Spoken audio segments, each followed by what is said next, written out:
सभी जवानों भाई बहनों को जय मसीह की। प्रभु ने फिर से एक अवसर दिया कि हम संध्या के समय में जवानों की सभा के रूप में जमा हों। इन दिनों में प्रियो, जबकि लॉकडाउन है और ऐसे लॉकडाउन के अवसर में ही हम नील डाउन हो करके हम अद्भुत रीति से प्रभु की सामर्थ्य के लिए पाने के लिए तैयार हो जाएंगे। अगर प्रिय भाई बहनों, जवान जीवितों, अगर हम लोग नील डाउन नहीं हो पाएंगे तो जरूरी है कि शत्रु शैतान हमको फेल डाउन कर दे। हम औंधे मुंह भी गिर सकते हैं और हम पीछे की तरफ भी गिर सकते हैं। ऐसे समय में जवान भाई बहन लोग प्रभु का वचन के द्वारा हम एक दूसरे को चिताते सिखाते हुए और हम प्रभु में बलवंत, हे जवानों, तुमने उस दुष्ट पर जय पाई है। कैसे जय पाएंगे प्रिय भाई बहनों? प्रभु का वचन के द्वारा। प्रभु का वचन में लिखा है, भजन संहिता 119 अध्याय के 11 वचन में, मैंने तेरा वचन को अपने हृदय में रख छोड़ा है कि तेरे विरुद्ध पाप ना करूं। जब हमारा प्रेमी प्रभु यीशु के पास जब हम आते हैं और जब हम उसके चरणों के पास बैठते हैं, वचन का संगति करते हैं, तो हमें स्वर्गीय सलाह भी देते हैं और साथ में आत्मिक सलाह भी देते हैं। तो प्रभु इन दिनों में जो बोझ दिया है कि सदा और समय समय पर जवान लोगों के लिए ये जो संगत है करना चाहते हैं, सो प्रभु इसमें और भी अगुवाई दे और इसको हम पूरा कर सके और हम इसको ध्यान मनन चिंतन कर सके। सो नीति वचन की किताब से आज के दिन हम लोग ध्यान करेंगे। सो नीति वचन से भी प्रभु हमें कुछ भेदों को सिखाए और नीति वचन जवानों के लिए भी है और बड़ों के लिए भी है और सबों के लिए है। सो इस नीति वचन से बहुत सुंदर बातें हम सीख सकते हैं, हमें बुद्धिमान बना सकती है। व्यवहारिक जीवन में हम इसको आचरण कर सकते हैं, लागू कर सकते हैं और प्रिय भाई बहनों, बच्चों, आपके राज और परमेश्वर का राज और महिमा के लिए हम एक गवाह बन सकते हैं और प्रभु का गौरव कर सकते हैं। सो आइए हम लोग इस संगत को आरंभ करेंगे। उससे पहले गीत को गाएंगे और प्रभु ने हमें एक सुंदर मौका दिया है, इसलिए हम गीत गाएंगे।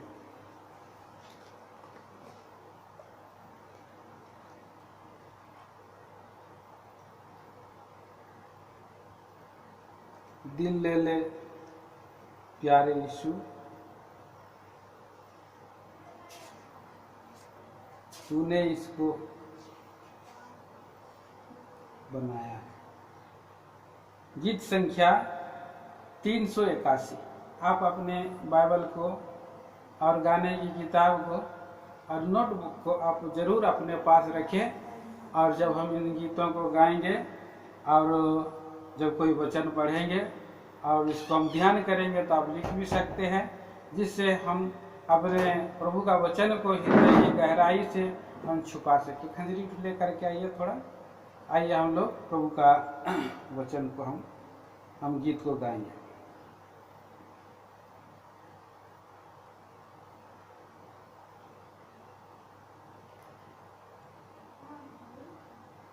इधर है, इधर। दिल मेरा ले ले प्यारे यीशु, तूने इसे बनाया है, इसमें तू अपना घर बना ले, जिसके लिए बनाया है, इसमें तू अपना घर बना ले, जिसके लिए बनाया है। दुनिया की सब चीजें निकाल कर इसे पाक और साफ कर,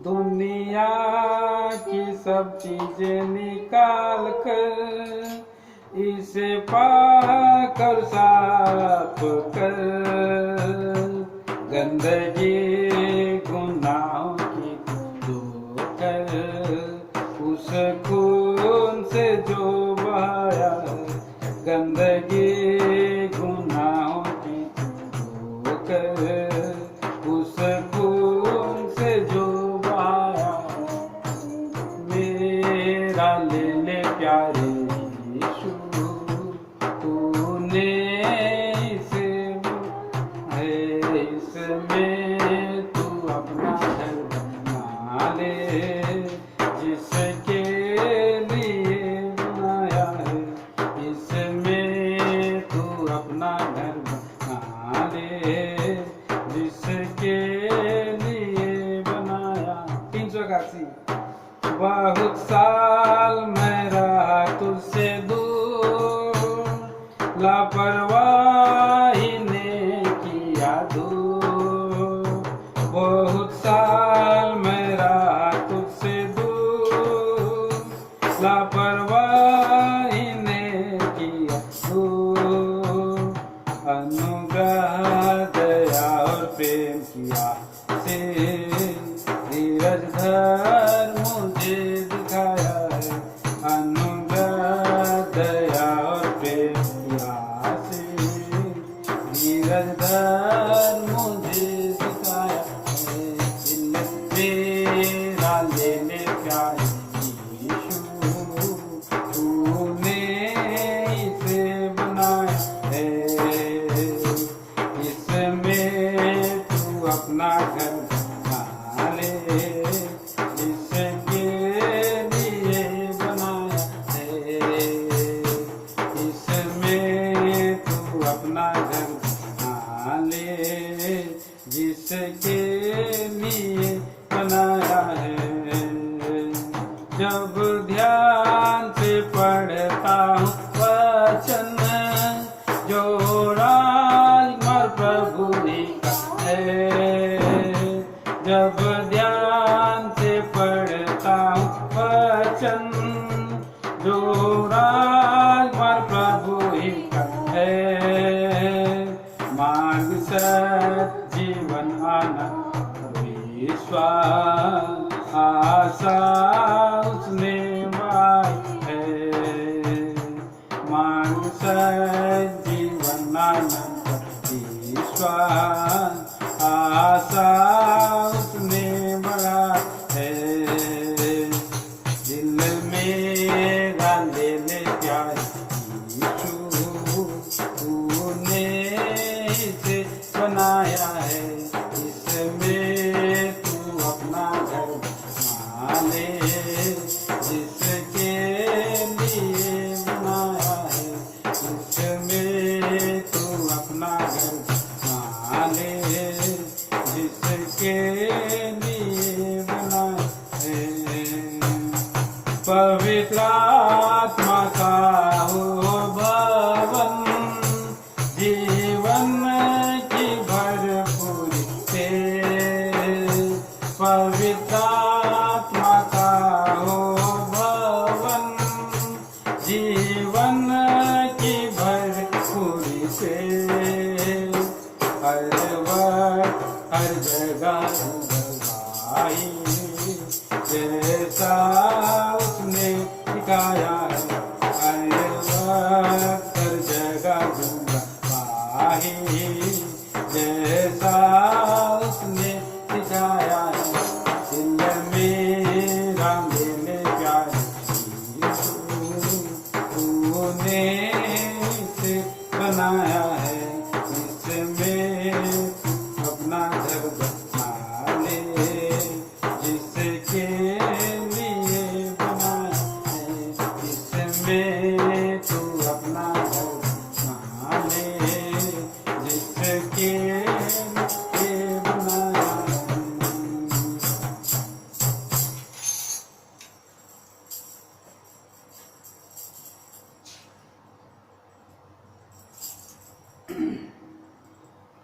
सॉन्ग नंबर 379।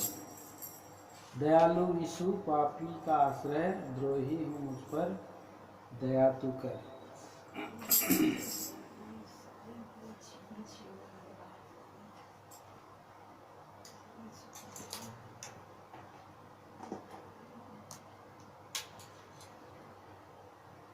दयालु यीशु पापी का आश्रय, द्रोही हूँ मुझ पर दयालु यीशु पापी का आश्रय, द्रोही हूँ मुझ पर। हे प्रभु मैंने तेरा विरोध किया, पापिया और दुष्टता भी किया। हे प्रभु मैंने तेरा विरोध किया, पापिया और दुष्टता भी किया। नीच होकर मैं तुझे दुखी किया, नीच होकर मैं तुझे दुखी किया। हे नाथ मैं पापी हूँ, हे नाथ मैं पापी हूँ, दयालु यीशु पापी का आश्रय, द्रोही हूँ मुझ पर। दयालु यीशु पापी का आश्रय, द्रोही हूँ मुझ पर। संसार का लालच मुझे ललचाया, मेरा शरीर सा भ्रष्ट हो गया। संसार का लालच मुझे ललचाया, मेरा शरीर सा भ्रष्ट हो गया। मेरा आश्रय तू ही है प्रभु जी, मेरा आश्रय तू ही है प्रभु जी। हे नाथ मैं पापी हूँ, हे नाथ मैं पापी हूँ। दयालु यीशु पापी का आश्रय, द्रोही हूँ दयालु यीशु पापी का आश्रय, द्रोही हूँ मुझ पर। मेरा धन दौलत और आदर मुझको, हे प्रभु पाप में सब मैं खो दिया। मेरा धन दौलत आदर जो तू, हे प्रभु पाप में सब मैं खो दिया। हे प्रभु मैं बिल्कुल खाली अब हूँ, हे प्रभु मैं बिल्कुल खाली अब हूँ। मेरे अपराधों को क्षमा कर, मेरे अपराधों को क्षमा कर। दयालु यीशु पापी का आश्रय, द्रोही हूँ मुझ पर। दयालु यीशु पापी का आश्रय, द्रोही हूँ मुझ पर। पराए जो थे वो बन गए अपना, और मित्रताई तो सबने किया। पराए जो थे वो बन गए अपना, और मित्रताई तो सबने किया। आड़े समय ये मुझे छुए, आड़े समय में ये मुझको छोड़े। हे पिता आश्रय करता, हे पिता आश्रय दयालु यीशु पापी का आश्रय, द्रोही हूँ मुझ पर। दयालु यीशु पापी का आश्रय, द्रोही हूँ मुझ पर।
अब से तेरी आज्ञा मैं मानूंगा और तुझको कभी भी ना छोड़ूंगा।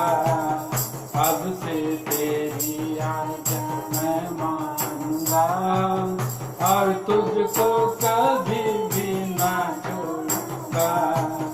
मेरा नाम जीवन की पुस्तक में लिख, मेरा नाम जीवन की पुस्तक में लिख। संपूर्ण रीति से संपूर्ण रीति से दयालु यीशु पापी पात्र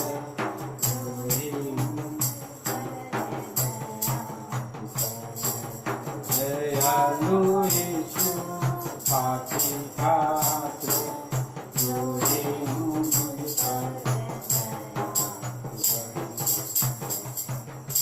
आखिरी में बाइबल कोरस के रूप में एक और छोटा सा गीत गाएंगे हम लोग।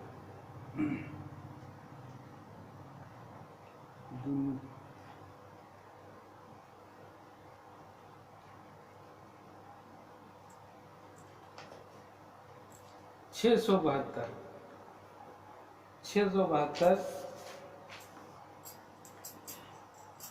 1 4 और 7, ठीक है, 1 4 और 7। ईश्वर का सच्चा प्रेम मिलता है धर्म पुस्तक में।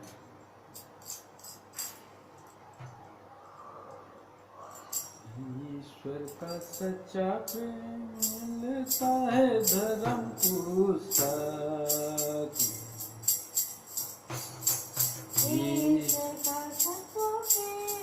मिलता है धर्म पुस्तक।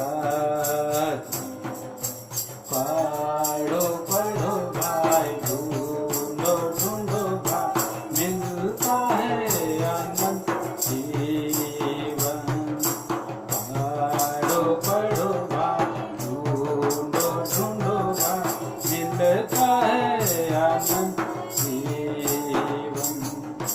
ईश्वर की सच्ची ज्योति मिलती है धर्म पुस्तक। ईश्वर की सच्ची ज्योति मिलती है धर्म पुस्तक। पढ़ो पढ़ो भाई, ढूंढो ढूंढो भाई, मिलता है अनंत जीवन। पढ़ो पढ़ो भाई, ढूंढो ढूंढो भाई, मिलता है अनंत जीवन। ईश्वर का वरदान धर्म पुस्तक। ईश्वर का वरदान मिलता है पवित्र बाइबल।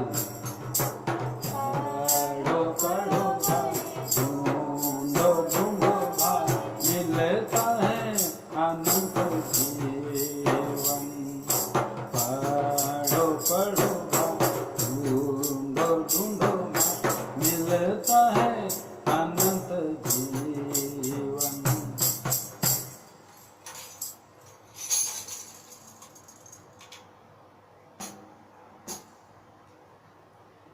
हम प्रभु का नाम को धन्यवाद देते हैं और हम आपको विशेष करके बधाई देते हैं कि आज आप सभी सुनने वाले यूट्यूबर्स, यूट्यूब में जो देख रहे हैं भाई बहन, जवानों की ये छोटी सी संगति गीत के द्वारा, वचन के द्वारा हम एक दूसरे को उत्साहित करते हुए आपके परमेश्वर के नाम के महिमा के लिए अपने आप को सरगर्म कर सकें। ये लॉकडाउन में हम लोग नील डाउन होकर के शत्रु को हम फेल डाउन कर हरा दें, इसलिए प्रभु ये बहुमूल्य अवसर हमको दिया। तो कल के दिन में प्रभु ने एक वचन दिखाया था, या उस वचन को आज सुबह के समय में हम देखा था। इब्रानियों की पत्री इब्रानियों की पत्री और उसका 3रा अध्याय में हमने इस वचन को देखा था कि उसका 13 वचन है ना, पढ़ेंगे। आइए साथ में पढ़ लेते हैं। इब्रानियों की पत्री 3 अध्याय का 13 वचन। वरन जिस दिन तक आज का दिन कहा जाता है, हर दिन एक दूसरे को समझाते रहो, ऐसा ना हो कि तुम में से कोई जन पाप के छल में आकर कठोर हो जाए। ऐसा ना हो कि तुम में से कोई जन पाप के छल में, पाप छल करता है और छल से हमें कठोर बना देता है, बना दे रहा है, कितना लोगों को बना दिया है। सो फिर भाई बहनों, इसलिए प्रभु ने एक बुद्धि की बातें, एक सलाह, एक सम्मति पवित्र वचन बाइबल के इब्रानी 3 के 13 वचन में दिया है कि जिस दिन तक आज का दिन कहा जाता है, आज का दिन है और आज का दिन में हम हमारे प्रभु की उपस्थिति में पाए जाएंगे। हम प्रभु के वचन के द्वारा सलाह लेंगे, हम समझाएंगे, एक दूसरे को चिताएंगे। प्रभु का वचन के द्वारा से एक दूसरे से हम तसल्ली पाएंगे। हम उसके सत्यता में हम बने रह करके हम शैतान का सामना करेंगे, हम उसके अधीनता में हो जाएंगे, तो शैतान भाग निकलेगा। अपने जीवन में प्रभु का वचन को भर लेंगे। कुलुस्सियों की पत्री में 3रा अध्याय में जैसे प्रभु ने कहा है, क्या कहता है, यहाँ पर लिखा है 16 वचन, तिमोथियों की कुलुस्सियों की पत्री 3 अध्याय 16 वचन और 17 वचन भी साथ में पढ़ेंगे। मसीह के वचन को अपने हृदय में अधिकाई से बसने दो और सिद्ध ज्ञान सहित एक दूसरे को सिखाओ और चिताओ और अपने अपने मन में अनुग्रह के साथ परमेश्वर के लिए भजन, स्तुतिगान और आत्मिक गीत गाया करो। और 17वें वचन में या काम में जो कुछ भी करो, सब प्रभु यीशु के नाम से करो और उसके द्वारा परमेश्वर पिता का धन्यवाद करो। प्रभु हमें इन दिनों में इसीलिए वचन के संगत में लेकर के आया है। लॉकडाउन के दरमियान सारे काम जबकि बंद हो चुके हैं, बहुत लोग घर में पड़े हुए हैं, काम जा रहे थे नहीं जा पा रहे हैं। ये एक प्रभु के लोगों के लिए सुअवसर है वचनों को ध्यान मनन चिंतन करने के लिए। आज आधुनिक संसार दुनिया में एक क्या कहेंगे कि ऐसे आधुनिक संसार में आज हम जिस दुनिया में हैं, ऐसा ना हो कि शैतान के छल में हम आ जाए। आज प्रोग्रेस दुनिया हो गया, आज हम घर में रहेंगे भी तो भी हम संसार के अंदर में घुस सकते हैं। घर के अंदर में रह करके भी इंटरनेट के जरिए में संसार में हम खो जा सकते हैं। ये संसार बड़ा भयानक है, एक दलदल है, एक सड़ाहट है, और जब यहाँ पर हम खो जाएंगे, डूब जाएंगे, तो वहां से निकलना बहुत कठिन हो। इसीलिए हमें हमारे प्रभु के लिए समय निकालना, उसकी चरणों के चौकी के पास बैठना बहुत ही हमारे लिए जो है कि जरूरत है। उस दलदल में हम ना जाएं बोल करके हम प्रभु का वचन का सहारा ले सकते हैं। प्रभु की उपस्थिति में हम बने रहने का एक अवसर को हम बहुमूल्य बना सकते हैं। निर्बुद्धि ना हो परंतु बुद्धिमान हो, और ध्यान से समझो, क्योंकि दिन पूरे हैं। अवसर को बहुमूल्य समझो, क्योंकि दिन पूरे हैं। भयानक दिनों में यह अवसर हमें दिया है। इस अवसर में हम थोड़ा सा समय प्रभु का वचनों को ध्यान मनन चिंतन करके लाभ उठा सके। विशेष रीति से प्रभु ने बोझ दिया कि आज के दिन में नीति वचन की किताब से कुछ वचनों को हम ध्यान मनन चिंतन करें, जबकि प्रतिरोज के जीवन में ये जो पूरा ये नीति वचन 31 अध्याय है, और महीने में हम सभी आप लोग पढ़ते जरूर होंगे, 1 तारीख से 30 तारीख तक, कई बार 31 तारीख हो जाता है। इसीलिए ये प्रभु का आत्मा ने हर एक भाई बहनों के लिए कि ये एक दिन में एक वचन पढ़ना है, व्यवहारिक एक अध्याय पढ़ना है, कि व्यवहारिक बातें हैं हमारे जीवन के आचरण चाल चलन और व्यवहारिकता में, और हमें जो इस संसार में जब व्यवहार करते हैं बड़ी ज्ञान और समझदारी की आवश्यकता है, और ये पवित्र आत्मा प्रभु ने हमारे लिए लिख दिया है। और ये पवित्र आत्मा प्रभु स्वर्गीय परमेश्वर पिता ये बुद्धि किसको दिया? सुलेमान को दिया, और सुलेमान ने नीति वचन की किताब को उसने लिखा है। उसके जीवन काल में 3000 से ज्यादा नीति वचन लिखे हैं, और 1000 से ज्यादा उसने गीत लिखे। और इसमें से पवित्र आत्मा प्रभु ने उनको जो है समझदारी दिया है, और उसने इसीलिए शांति के साथ राज किया। मैं जो है इन दिनों में ये जो वचन भाग पढ़ रहा हूँ, विशेष संस्करण डेक और टीकाकरण बाइबल के द्वारा से पुराना और नया नियम में किंग जेम्स वर्सन का भाग को जो है मैं पढ़ता हूँ।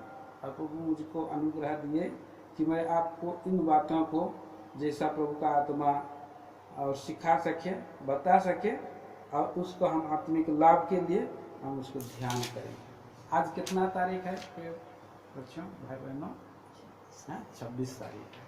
इसलिए हम लोग आज 26 अध्याय को हम लोग थोड़ा सा समय ध्यान करेंगे संक्षिप्त में, क्योंकि लंबा बहुत पद हैं, इसलिए छोटे छोटे वचनों को हम थोड़े थोड़े समय के लिए हम उसको व्याख्यान करेंगे। 1 से 28 पद तक है, इसलिए पूरा पद को अभी हम लोग नहीं पढ़ेंगे, परंतु एक एक पद को हम ध्यान करते हुए हम लोग आगे हम लोग जाएंगे।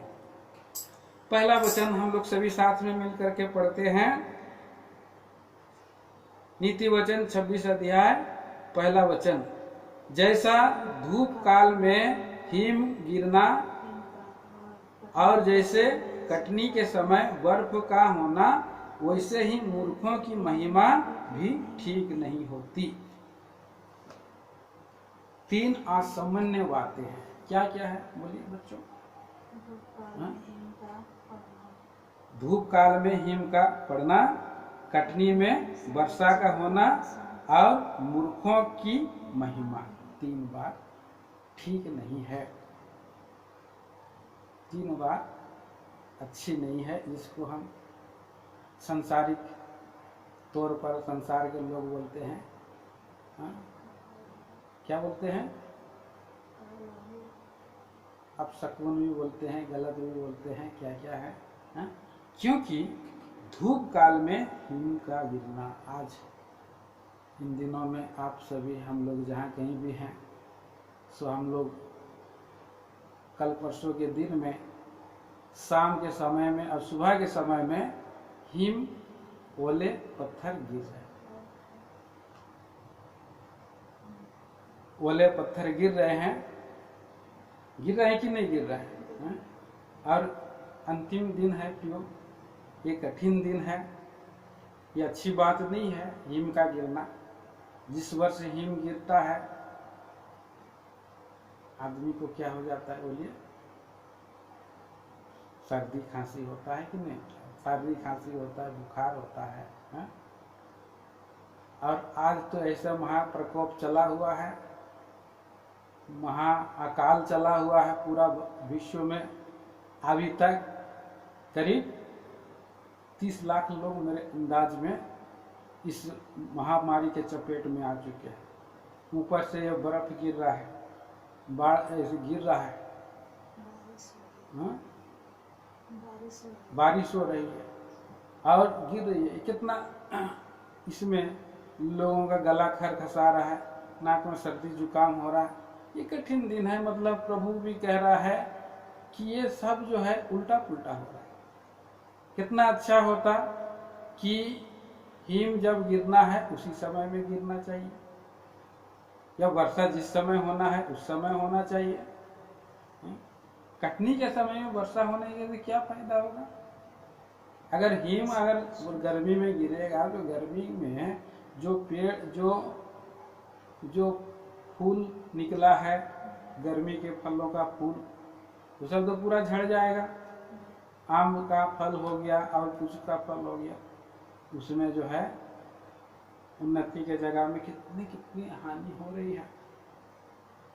और जैसे कटनी के समय में वर्षा, कटनी के समय में अगर सभी लोग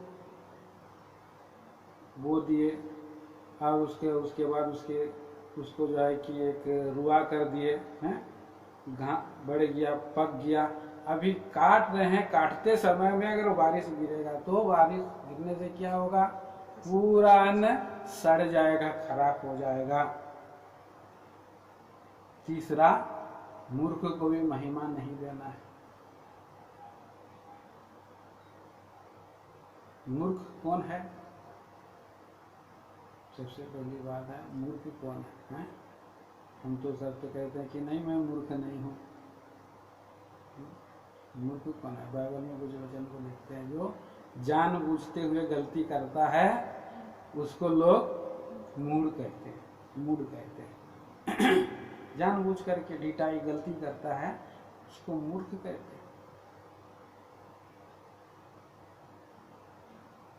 भजन संहिता 14 अध्याय में मन में ये लिखा है, उसको वचन को नहीं पढ़ेंगे, लिखा है कि मूर्ख ने अपने मन में कहा कोई परमेश्वर है ही नहीं। अपने मन में मूर्ख कहता है आओ खाए पिए मर जाए, यही तो जिंदगी है, लाइफ यही तो है, मजा करने का है। जवानी बार बार क्यों कभी आएगा? कहेंगे अपनी इच्छा से, अपने आंखों की दृष्टि से, अपने मन के अनुसार चलता है। अबिगेल का पति का क्या नाम था? नवाल क्या था? मूर्ख। बहुत धनी भी था, घमंडी भी था। तो ये मूर्खता को अगर तारीफ करेंगे, उसको महिमा देंगे, परमेश्वर को कोई नहीं है बोलते हुए जीवन बिता रहा है, तो वो व्यक्ति को महिमा देने से कुछ भलाई नहीं होगा। इस संसार के लोग भी अपने आप को बुद्धिमान जता करके मूर्ख बन जाते। अगर इस संसार में कोई बुद्धिमान होना चाहे तो क्या बने? मूर्ख बने कि वो बुद्धिमान। संसारिक दृष्टि में वो भले मूर्ख हो, लेकिन प्रभु के दृष्टि में वो बुद्धिमान होता है। और जो प्रभु की दृष्टि में बुद्धिमान होता है वो यहोवा का भय मानता है, बुराई करने से बचता है। संसार में कितने जगह में जहाँ घूस लेते हैं, उस जगह के ऑफिसरों को खुश करने के लिए घूस भी अगर कोई हमको दे रहा है, अगर हम नहीं ले रहे हैं तो संसार की दृष्टि में क्या बोलेगा? अरे भाई ये तो मूर्ख है, भाई पैसा आ रहा है हाथ में, लक्ष्मी आ रहा है बोलता है।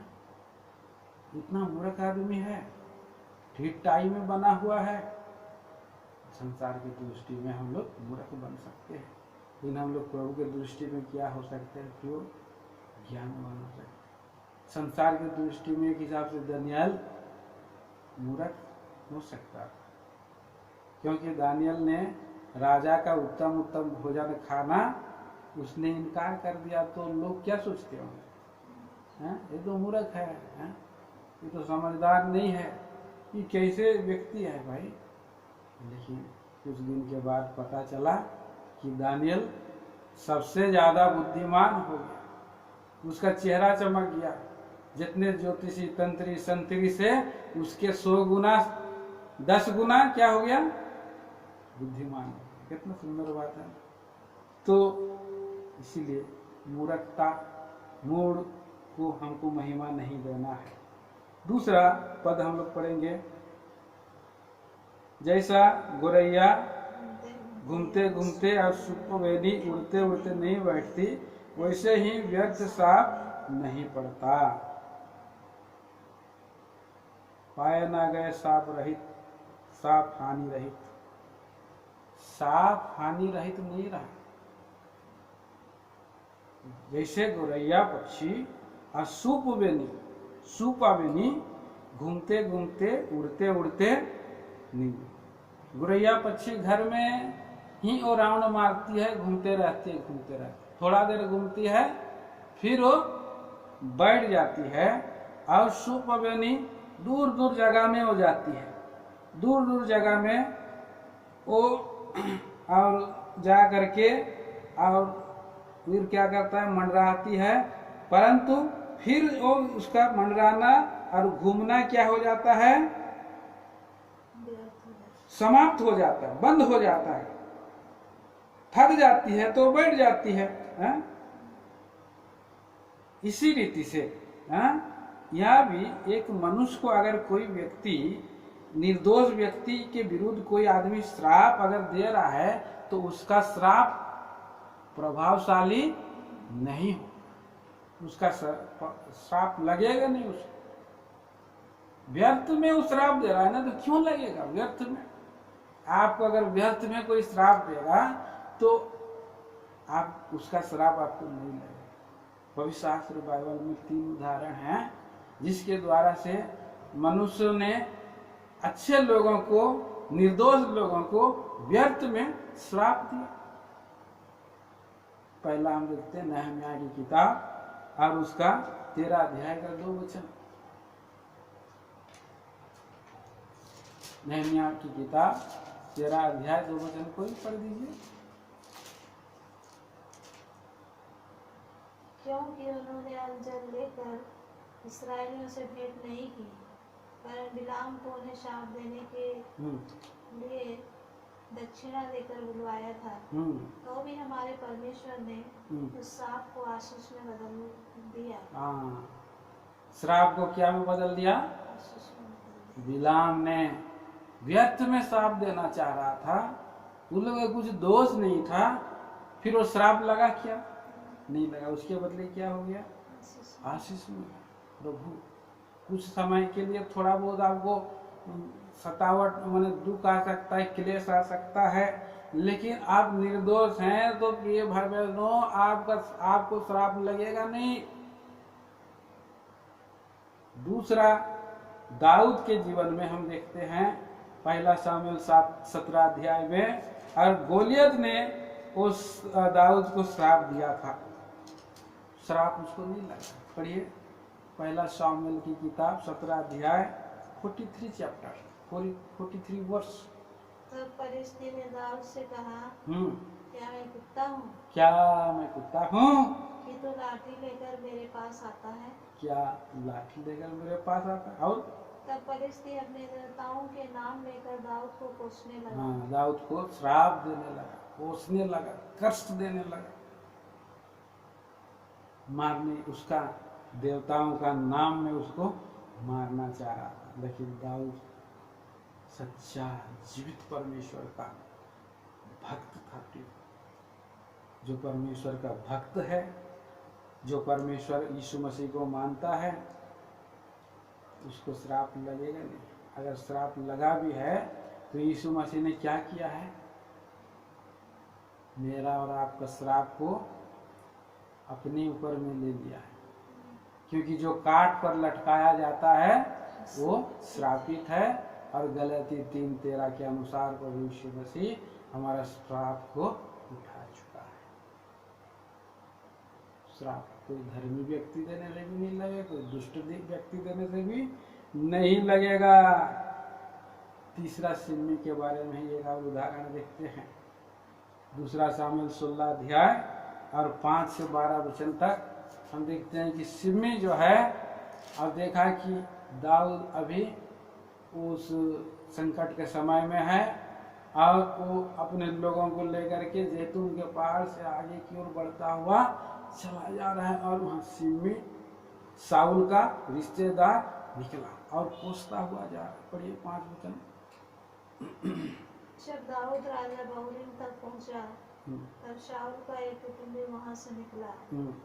वह गेरा का पुत्र सिमी था और वह कोसता हुआ चला आया और दाऊद राजा के सब कर्मचारियों पर पत्थर फेंकने लगा और शूरवीरों समेत सब लोग उसकी दाहिनी बाएं ओर थे। सिमी कोसता हुआ यूं बकता गया, दूर हो खूनी, दूर हो अच्छे, निकल जा। यहोवा ने तुझसे शाऊल के घराने के खून का पूरा बदला लिया है, जिसके स्थान पर तू राजा बना है। यहोवा ने राज्य को तेरे पुत्र अबसलोम के हाथ कर दिया है, और इसलिए कि तू खूनी है, तू अपनी बुराई में आप फंस गया। तो इस तरह से हम देखते हैं कि हमारा प्रेमी उद्धारकर्ता के सामने में दाऊद दीन हुआ। अगर वो व्यक्ति को अगर परमेश्वर ने श्राप देता है तो मैं क्या कर सकता हूँ? उसने तो श्राप देने तो आज इस श्राप के बदले में हो ना हो कल मुझको कुछ आशीष मिल सकता है। कदाचित यहोवा का उपद्रव जो मुझ पर हो रहा है उसका दृष्टि करके आज के श्राप के बदले मुझे भला बदला दे। अगर हमारे शत्रु या हमारे बैरी हमको जो जलन करते हैं, हमसे जो डांट करते हैं, उन लोगों का जीवन में भी अगर कुछ दुखित घटना हो रहा है, उनका हानि हो रहा है, तो हंसी ठट्टा हमको नहीं करना है। उसका हंसी ठट्टा खिल्ली नहीं उड़ाना है। क्यों? अगर ऐसा नहीं है, अगर खिल्ली उड़ाते हैं तो उसका दंड उसको नहीं लगेगा। ऐसा मतलब नहीं है कि उसका दंड लगे बोल करके हंसी ठट्टा नहीं करेंगे, लेकिन हमको सोचना ही नहीं है किसी का हंसी ठट्टा करना ही नहीं, व्यर्थ उसको श्राप देना ही नहीं। तीसरा पद हम पढ़ते हैं। आइए हम पढ़ेंगे। घोड़े के लिए चाबुक और गधे के लिए लगाम और मूर्खों की पीठ के लिए क्या है? सोंटा। घोड़े के लिए चाबुक और गधे के लिए लगाम और मूर्खों की पीठ के लिए सोंटा है। नीति वचन 36 का 3। तो मूर्खों के लिए पीठ में छड़ी, सोंटा, क्योंकि मूर्ख लोग ना बात नहीं सुनते हैं, बात में ना बहुत बात विवाद करते हैं। यहाँ पर हम देखते भी हैं, उसका 4 वचन पढ़ दीजिए।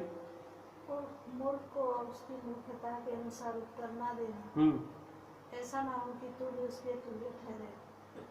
मूर्ख को उसकी मूर्खता के अनुसार उत्तर ना देना।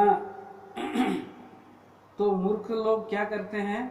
तर्क वितर्क करते हैं। अगर मूर्खों के साथ अगर आप तर्क वितर्क करोगे तो कर ही नहीं सकेंगे। आप उसके साथ कितना भी आप तर्क वितर्क करोगे, आपको वो जो है क्या करेगा, और आपको उसके स्तर तक जाकर के तर्क वितर्क करना होगा, जबकि उसका स्तर बहुत लो है। लोअर स्तर में जाना पड़ेगा। तर्क वितर्क करना मतलब अपने आप को डाउन करके बात करना, तर्क वितर्क करना। और इसीलिए अगर आप उसको उस लोअर स्तर में जाकर के आप उसके साथ आप तर्क वितर्क करोगे तो क्या होगा? आप स्वयं मूर्ख है, उसके समान हो जाना। तो और वो क्या समझेगा? अगर उसके साथ बातचीत करोगे तो वह समझेगा कि वह आपके समान वो भी बुद्धिमान है। तर्क वितर्क करने में, कंपटीशन करने में मैं जो है इसके साथ हूं। इसीलिए तर्क वितर्क करना हमारा विफल हो जाएगा। और इसीलिए एकमात्र बुद्धिमानी की बात क्या है? ऊपर में लिखा है मूर्खों के पीठ के लिए क्या है? सोंटा है, छड़ी सोंटा है, घोड़े के लिए चाबुक, गधे के लिए लगाम और मूर्खों की पीठ के लिए कोड़ा, सोंटा, छड़ी। इस तरह से हम देखते हैं। जब कई बार हम वक्ता करते थे, मेरे बच्चे, मेरे माता पिता लोग मूर्खता से मैं कुछ भूल भी दिया था। मेरा पिताजी, मुझे याद है, एकदम वो इमली का छड़ी पकड़ करके मारने के लिए दौड़ाया था। मैं दौड़ के भागा था पूरा, और मेरी मूर्ता चली गई। उस दिन के बाद मैं कान पकड़ लिया कि अभी जो है कि ऐसा कुछ बोलना ही नहीं है। मैं बहुत गलत वर्ड बोल दिया था, इसीलिए मेरा पिताजी ने मुझको मार दौड़ाया था। वाद विवाद करने से नहीं होगा, मेरे से वाद विवाद करने से सकते मार खाए बच्चे। तो इसलिए हम देखते हैं प्रियो, 5वां पद भी पढ़ेंगे साथ में। मूर्ख को उसकी मूर्ता के अनुसार उत्तर देना, ऐसा ना हो कि वह अपने लेखे में बुद्धिमान ठहरे। लेकिन मूर्ख को उसकी मूर्खता के अनुसार उत्तर देना, ऐसा ना हो कि वह अपनी लेखे में बुद्धिमान ठहरे। ऐसा उसको उत्तर देना जरूरी है, तब उसको समझ में आएगा कि नहीं भाई, वो जो भाई जो बोल रहे थे, समझा रहे थे, वो सही है। नहीं तो अपने आप को बुद्धिमान सोचेगा कि बोलेगा नहीं, मैं तो ज़्यादा समझदार था उसका, इसलिए वो मुझे सवाल मुझे उत्तर देने नहीं सका। ऐसा तो मूर्खता के बारे में नीति वचन की किताब 36 अध्याय में बहुत बातें आप देख सकते हैं। और यहाँ पर 12 वचन तक मूर्खता के 10 मूर्खता के बातों के बारे में आप 12 वचन तक आप देख सकते हैं। 12 अध्याय तक, 12 पद तक मूर्खता के बारे में आप देख सकते हैं। बहुत सा बातें मूर्ख व्यक्ति करता है। मूर्ख व्यक्ति जो है उसका मूर्ख को अगर आप महिमा देते हैं, 6 पद में क्या लिखा है? वह जो एक मूर्ख के हाथ में संदेश भेजता है, मानो अपना पांव में कुल्हाड़ा मारता और विष पीता है।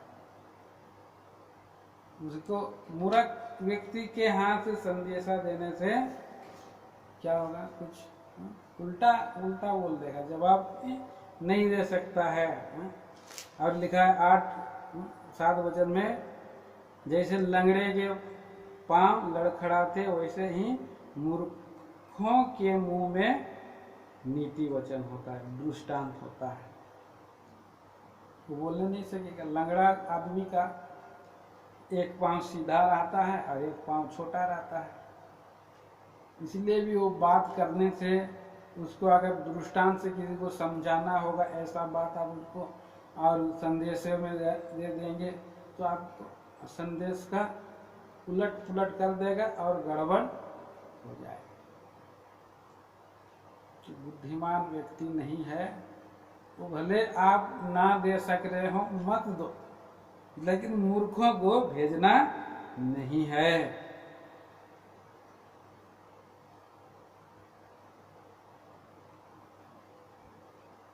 तो इस तरह से हम देखते हैं। और यहाँ पर हम देखते हैं 10 वचन पढ़िए, 10 वचन। जैसा कोई तीरंदाज जो अकारण सबको मारता हो, ऐसा ही मूर्खों या राहगीरों का मजदूरी में लगाने वाला भी होता है। तीरंदाज के समान जो प्रत्येक को घायल करता है। आपका बाइबल में क्या लिखा है? तीरंदाज को अकारण। हाँ, तीरंदाज को अकारण। लिखा है तीरंदाज के समान, कारण सबको मारता है। हाँ, तीरंदाज के समान जो प्रत्येक को घायल करता है, वह जो गुजर रहे मूर्ख या शराबी को मजदूर पर किराए पर लेता है। दो व्यक्ति हैं। तीरंदाज के बारे में यहाँ पर डेक बाइबल में वो एक शब्द आया है, रब। रब मतलब परमेश्वर, और एक रब मतलब होता है महान मनुष्य, महान व्यक्ति। रब, रब से रवि, प्रभु यीशु मसीह को रवि बोला है, महान व्यक्ति सोचा है? तो ये तीरंदाज है। अगर परमेश्वर ने किसी को पकड़ करके कुछ काम लिया है, दिया है, तो उसका काम के अनुसार उसको एक दिन उसका हिसाब लेगा। मूर्ख से उसकी मूर्खता का हिसाब लेगा, शराब से शराबी का हिसाब लेगा। शराबी ने क्या लिखा है आपका में, क्या लिखा है आपका बाइबल में? ऐसे ही मूर्खों या राहगीरों, राहगीरों मेरा शराबी बोल रहा है, राहगीरों का मजदूरी में लगाने वाला भी होता है। मूर्ख या शराबी को अगर काम लगाएंगे तो क्या होगा? कुछ फायदा होगा? गड़बड़ होगा, हानि होगा, है? तो इससे कुछ लाभ काम मूर्ख लोगों से लगाने से, इतना भी काम करो, चक्कर लोगों को काम दे दीजिए, बागान बनाने का काम करो, हमारा घर बनाने का काम करो, ये ऐसे ऐसे काम करो।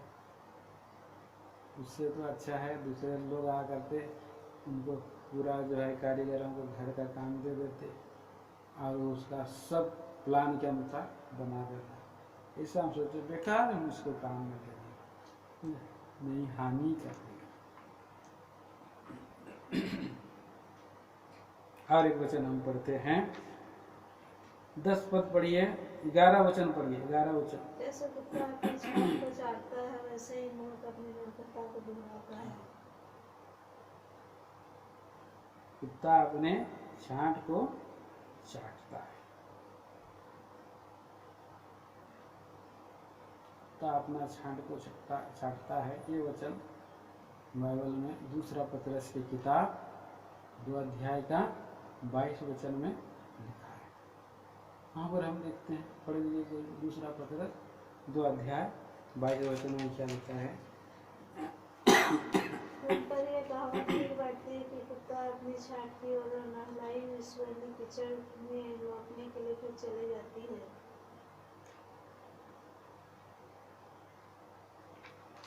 तो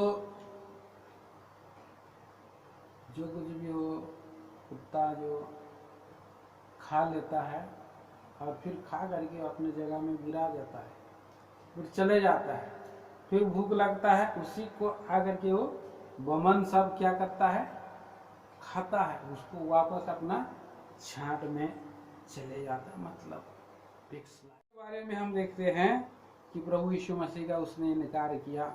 भजन संहिता 41 अध्याय उसका 9 वचन और 55 अध्याय 12 से 14 वचन, 69 चैप्टर 25 से 28 वचन, और भजन संहिता 109 का 8 वचन, और मत्ती 26 का 24 और यूहन्ना 13 का 18।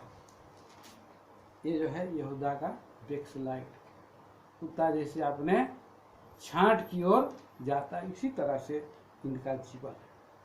हनन्याह और सफीरा भी बैकस्लाइड जीवन में थे, और गलाती वासी लोग भी। गलातियों की पत्री 1 अध्याय का 6 से 9 में आप पढ़ेंगे कि उल्टा फिर गए। कितने लोग प्रभु का वचन को जानकर समझ कर फिर उल्टा वापस चले जाते हैं। और इतना ही नहीं, और कई विश्वासी लोग भी वापस चले गए हैं। और इसको और पौलुस प्रेरित 1 तीमुथी की पत्री 1 अध्याय का कितना है, 1 अध्याय का 19 वचन से 20 वचन तक आप पढ़िएगा, और उसका 5 का 8 से 20 तक पढ़ेंगे, और 1 तीमुथी 6 का 1 से 2 वचन पढ़ेंगे। दूसरा तिमोथी 2 अध्याय का 18 से 21 वचन, इस सब में आप जब देखेंगे कि कितने सारा विश्वास है चले गए। देमास, दूसरा तिमोथी 4 का 10 में देमास चला गया। और प्रकाशित वाक्य में हम देखते हैं कि सारी कलीसिया प्रकाशित वाक्य 2 और 3 अध्याय में वो कहीं ना कहीं दोष हो गया, गिर गए। तो इस तरह से, लेकिन हमारा प्रभु हमको मौका दे रहा है बार बार, आज फिर से वापस लोगों को प्रभु के पास आए, अपने आप पापों को अंगीकार करें, वापस प्रभु के निकट आने से तैयार हो सकता है। दूसरा हम विचार हम देखते हैं, तीसरा विचार हम देखते हैं, यहाँ पर देखिए अभी नीति वचन की किताब 12 वचन 26 का 12। यदि तो ऐसा मनुष्य देखे जो अपनी दृष्टि में बुद्धिमान बनता हो तो उससे अधिक आशा मूर्ख ही से है। ऐसे व्यक्ति आप देखते हैं कि वो अपनी दृष्टि में अपने आप को बहुत बुद्धिमान समझ रहा है, अहंकार से भरा है, आत्म प्रतिष्ठा से भरा है, और वो अपनी वास्तविकता को नहीं जानता है और दूसरों को अपने से कम आंकना उसका स्वभाव है। आज कितने सारे विश्वासी लोग हैं, प्रभु का वचन में हम देखते हैं कि अपनों से दूसरों को भला समझो, लेकिन लोग बोलते हैं मैं तो हूँ, मैं तो इससे ज़्यादा ज्ञानी हूँ, मैं तो इससे ज़्यादा ज्ञानी हूँ। अपने आप को नाप जोक करके क्या बनाते हैं, हम लोग ठहरते हैं, प्रभु का नाप में नहीं आने खोजते हैं। भाई फलाना व्यक्ति से तो मैं अच्छा हूँ, फलाना बहन से तो अच्छा हूँ, उसने जो है कि आराधना करना आती नहीं, उसने जो है कितना दिन नहीं आया, कितना क्या हुआ, ये सब का। और लोग अपने दृष्टि में अपने आप को बुद्धिमान बनाता है। अब गहरी बातों को नहीं जान सकते, क्यों नहीं आ रहा है, क्या नहीं है, उसका और प्रभु का रिलेशन, उसके साथ कैसा संबंध है, इस बात को आप दूर से नहीं समझ सकते हैं कि मैं नहीं जान सकता हूँ। और ऐसे व्यक्ति और अपने दृष्टि में बहुत बुद्धिमान बनाता है।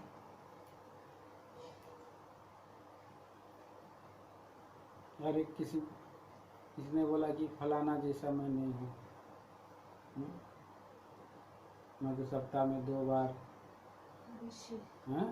फरीसी 2 बार मैं दान दे उपवास करता हूँ, 10वां देता हूँ, पुदीना धनिया सब का मैं देता हूँ, लेकिन धर्मी कौन ठहरा?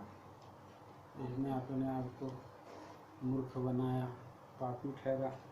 लेकिन हो ना हो, गलती हाँ, इसलिए बहुत लोग अपने आप को प्रतिष्ठित ठहराते हैं, और वो लोग परमेश्वर की दृष्टि से वो प्रतिष्ठित नहीं है। उससे अधिक आशा तो मूर्ख से है। अभी हम देखते हैं 13, 14, 15, 16 वचन में हम 4 बातों को हम देख सकते हैं।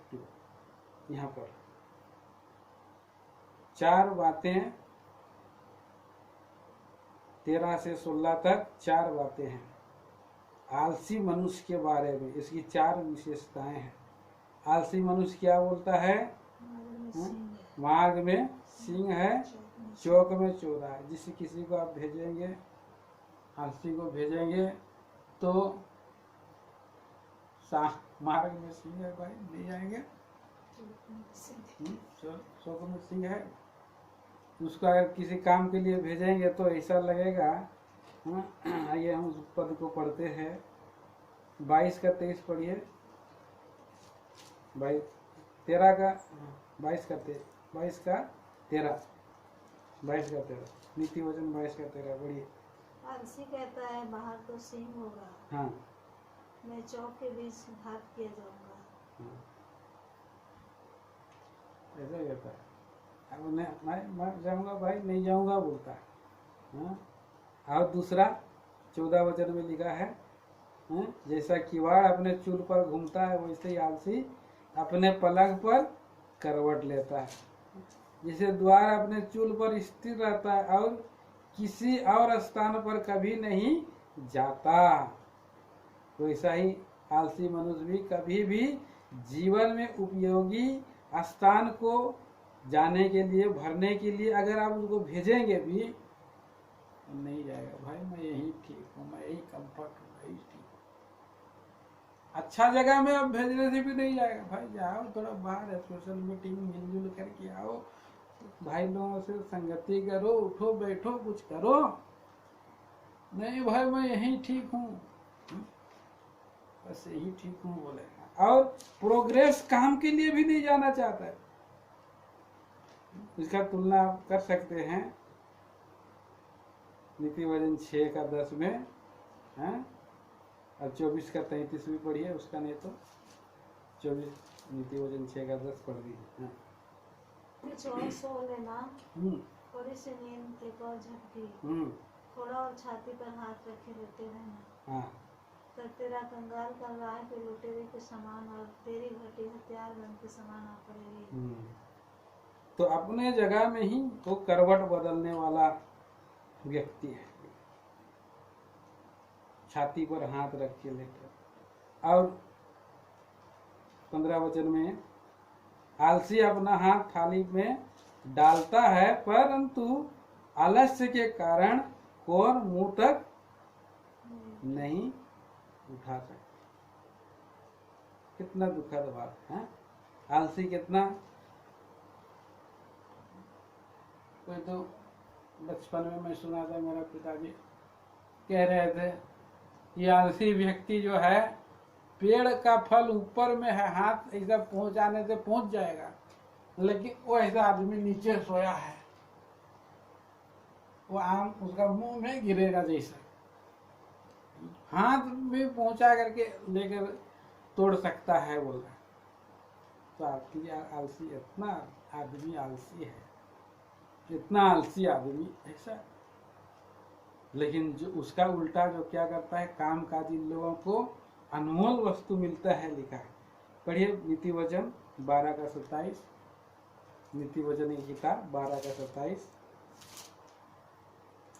आलसी अय्यर का पीछा नहीं करता, हाँ, परंतु काम काजी को अनमोल वस्तु मिलती है। हाँ, काम अनमोल वस्तु मिलता है। इसीलिए हमें निर्णय लेना है हमारे जीवन में, प्रियो, जब तक कि संसार में हमें प्रभु ने बल दिया है, अपने शक्ति भर काम करना है। और उसमें प्रभु के लिए हमें जो है कि और आलसीपन में नहीं रहना, सरगर्म रहना। हाँ, पिछले साल का आत्मिक सभा का एक मीटिंग था, भाई पोल जी का आया तो 3 वचन क्या गया दिए थे। हाँ, कौन सा 3 वचन था?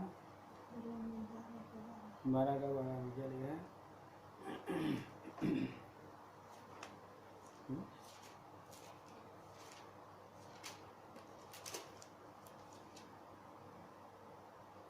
आशा में आनंदित रहो। नहीं, 12 का 11। प्रयत्न करने में आलसी ना हो, प्रयत्न करने में आलसी ना हो, आत्मिक उन्माद में भरे रहो, आत्मिक उन्माद में भरे रहो, प्रभु की सेवा करते रहो, करते रहो, करते ही रहा। दुख में पौलुस प्रेरित, ऐसा समय घटना आ भी गया, मुझे कठिनाई परिस्थिति आ भी गया, मैं प्रभु का सेवा करते ही रहा। हम लोग को ऐसे कठिन समय में हमको प्रभु जो अवसर दिया, हम प्रभु की सेवा करते ही रहेंगे, करते ही रहेंगे। देने वाला प्रभु फल देगा, प्रतिफल उसके पास है। इसलिए हे मेरे भाइयों, दृढ़ और अटल रहो और प्रभु के कामों में सर्वदा बढ़ते रहो। और इस तरह से हम देखते हैं 16 वचन, पढ़िए चिल्ला बंद करिए। आलसी अपने को ठीक उत्तर देने वाले 7 मनुष्यों से भी अधिक बुद्धिमान समझता। बंद करिए।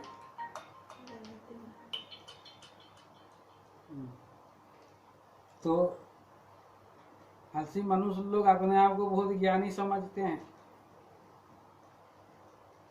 अब आलसी मनुष्य 7 प्रतिष्ठित बुद्धिमान मनुष्य जो समस्या का समाधान कर सकते हैं, उनसे अधिक अभिमानी होता है, घमंडी होता है और अपनी दृष्टि में बुद्धिमान होता है। आलसी में बहुत बुद्धिमान अपने आप को समझता है, भाई मैं जैसा तरीका लगाऊंगा हो जाएगा, लेकिन शॉर्टकट में आता है, शॉर्टकट तरीका अपनाता है आलसीता के कारण।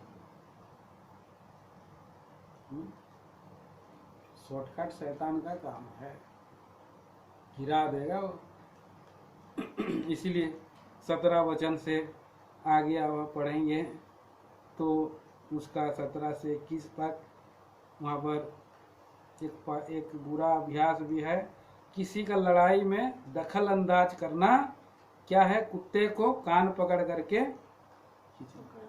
किसी का भला नहीं कर सकते। अगर बीच में आप घुस जाएंगे तो आप इंटरफेयर करते तो आप ही को लगेगा, किसी का आप भला नहीं कर सकते। दोनों के दृष्टि में बुरा बन सकता है वो। कुत्ते को कान में पकड़ के खींचने से क्या होगा? कुत्ता काटेगा, मांस का टुकड़ा ले लेगा। और एक पागल व्यक्ति के बारे में 2 प्रकार का पागल होता है। हाँ, एक पागल होता है सीधा डायरेक्ट, पागल देखता है उसके सामने में नहीं जाना है। हम लोग तो पागल को देखने से बहुत डर जाते हैं, भाई कहीं कुछ मार ना दे, लाठी पत्थर ईटा। हाँ, रोड में चलने वाला पागल कब क्या उठा ले, कब मार दे, है कि नहीं? कितना लोग डर जाते हैं। लेकिन कुछ ऐसे पागल होते हैं जो पड़ोसी का हानि करने के लिए कोशिश करते हैं, और जब उनको पकड़ाया में आ जाता है तो बोलते हैं भाई मैं तो मजाक कर रहा था, आप तो इतना सीरियस हो गए, मैं मजाक कर रहा था भाई, ऐसा बोल देते हैं। 2 पागल लोग हैं, एक पागल खुद जो स्वयं है और दूसरा आदमी हमको पागल बनाता है। हाँ? मजाक कर रहा था, पागल बना रहा है। और ऐसा आदमी सब भी है संसार में। और उसके बाद हम देखते हैं आग। 38, 20 और 21 वचन में हम पढ़ते हैं 2 प्रकार के आग है। 20 पद में लिखा है, जहाँ लकड़ी नहीं होती वहाँ आग बुझती है, और उसी प्रकार जहाँ चुगलखोर नहीं होता वहाँ झगड़ा मिट जाता है। चुगलखोर को क्या लिखा है? कानाफूसी चुगलखोर। हमें लकड़ी जमा नहीं करना है। आग जल रहा है मतलब लड़ाई हो रहा है, मन में क्रोध आ रहा है, उसमें आपको लकड़ी बीच में नहीं डालना है। आग जलेगी कि नहीं? लकड़ी जोरदार जलेगा। दूसरी बात है, जो कानाफूसी करता है और जो कानाफूसी जो कर रहा है, और उस कानाफूसी का बात को आप भी ले करके उसको अगर ग्रहण कर रहे हैं तो आप भी आग लगा रहे हैं। वो कानाफूसी देने वाला भी आग लगा रहा है, और कानाफूसी की बात को लेने वाला भी, वो भी उसमें घी का काम कर रहा है। 2 प्रकार का आग है इसमें। चुगली करने वाले और ग्रहण करने वाले कलह के कर्ता हैं बोल रहा है। यदि कोई भी व्यक्ति झूठी निंदा को ग्रहण नहीं करता तो वह अपने आप समाप्त हो जाएगा, भूस हो जाएगा। इस प्रकार से ग्रहण करने वाला उतना ही दोषी है जितना चुगली करने वाला। चुगली करने वाला करने दो भाई, आयु सत्य नहीं है तो आयु चुप हो ही जाए, शांत हो ही जाएगा।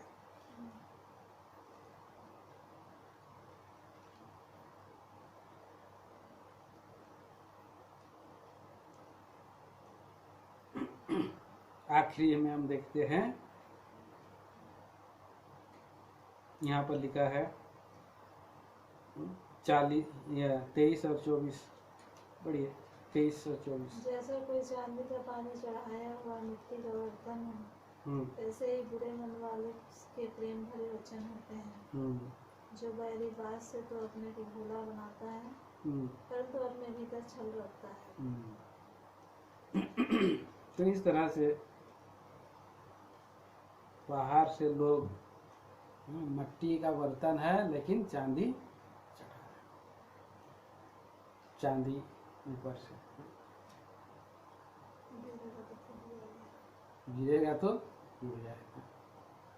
तो आदमी अपने आप को मीठा स्वभाव दिखाता है, जैसे हम देखते हैं ये यहूदा मुंह में तो प्रभु को चुम्मा लिया लेकिन अंदर में पकड़वा दिया चांदी का सिक्के उसने पकड़। जो आज चांदी का जो है, थोड़ा 1 मिनट 5 मिनट बंद करिए फोन करिए। तो इस तरह से हम देखते हैं कि हमें चांदी का, हम लोग का जीवन में हम इस बात को देखते हैं कि हमारा प्रभु यीशु मसीह जो पुराना नियम में परमेश्वर ने बबूल का लकड़ी को क्या में मढ़ा था, सोना में मढ़ा। उसने क्या बनाया, तंबू बनाया, उसने जो है संदूक बनाया, वाचा का संदूक, मेज बनाया, वेदी बनाई, दीपक बनाए। ये जो है बबूल का लकड़ी से वेदी बनाए, ये बनाए। बाबुल का जीवन पुराना पाप का जीवन है, लेकिन वो लकड़ी है, लेकिन ये मिट्टी है। उसमें सोना है, माने डिवाइनता है, विश्वास योग। ये डिवाइनता क्या है, एक पक्का एक विश्वास का जीवन है। हमारा विश्वास परखा हुआ, आग से ताए हुए, नासवान सोने से भी कहीं अधिक बहुमूल्य है और वो चमकाता है, इसलिए वो पुराना नियम है। लेकिन ये चांदी का जो है क्या है, चांदी का पानी है, चांदी नहीं है, नकली है, ये कलर है। कलर बदलने से बात प्रकट हो जाता है, खुल जाता है बात और सब दिखाई देता है, कुछ समय का होता है। इसलिए झूठा प्रेम नहीं करना है, झूठी प्रेरणा, झूठी दिखावा नहीं देना है। जो है जो है, जो दूसरों को गड्ढा खोदता है और खोदे हुए गड्ढे में उसी में आप गिरेगा, जो पत्थर लुढ़काएगा और आकर के उसी के ऊपर में लुढ़क जाएगा। दानियल 6 अध्याय का आप जो 4 से 24 तक आप पढ़ सकते हैं। उसमें आप देख सकते हैं हामान के बारे में, एस्तेर 7 अध्याय का 10 वचन, दाऊद के बारे में 2 सामुएल 11 से 14 से 15 वचन आप देख सकते हैं। और साउल के बारे में भी आप देख सकते हैं, 1 सामुएल 18 का। इस तरह से याकूब के बारे में भी देख सकते हैं। जिस गड्ढा को खोदेगा उसमें एक दिन वो गिरता है। इसलिए ये भाई बहनों, इस नीति वचन 26 अध्याय के द्वारा से प्रभु हमें अनमोल पाठ सिखाया कि हम हमारा व्यवहारिकता जीवन को वचन के अनुसार जब हम उसको हृदय में रख छोड़ेंगे तो हमारे जीवन में हम एक बुद्धिमान व्यक्ति के समान व्यवहार कुशल करके प्रभु के नाम की महिमा के लिए हम तैयार हो सकेंगे। प्रभु हमें सहायता करे, इन विचारों के लिए हमें आशीष करे। आखिर में 28 में लिखा है, एक झूठ बोलने वाली जीभ उससे भय रखती है जो उसके द्वारा घायल हुए, और एक चिकनी चुपड़ी बात बोलने वाला मुंह विनाश का कारण होता है। चिकनी चुपड़ी बातें बोलने वाला जीभ कौन बोलता था? योनातान बोलता था चिकनी चुपड़ी बात।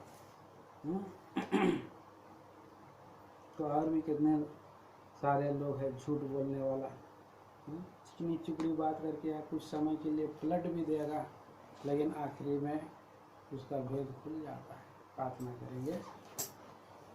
स्वर्गीय पिता पवित्र परमेश्वर, राजाओं का राजा, प्रभुओं का प्रभु जी, हम धन्यवाद स्तुति वंदना करते हैं। आपने हमें पवित्र वचनों को ध्यान चिंतन मनन करने में सहायता किया है। वचन की रक्षा में बनाए रखे, घेरे में बनाए रखे।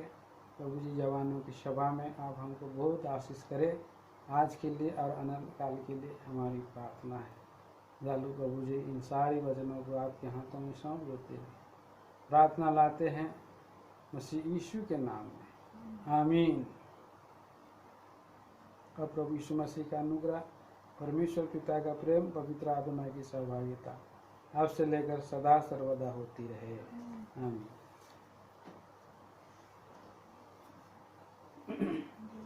जय मसीह।